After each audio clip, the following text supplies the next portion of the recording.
Hi everyone! So for today's video, I'm going to teach you how you can easily change your shipping address on Temu. So first, of course, make sure that you have already logged in to your account. Then next, just hover your mouse over to orders and account. And from here, just look for addresses.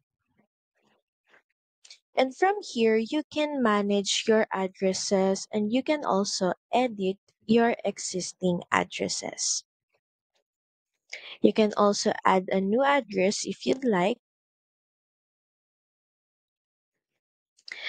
So that's pretty much it. Thank you very much for watching this video. I hope that this helped you on how you can easily edit your address on Temu.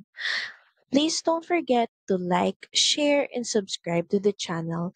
And I will see you again on the next one. Bye!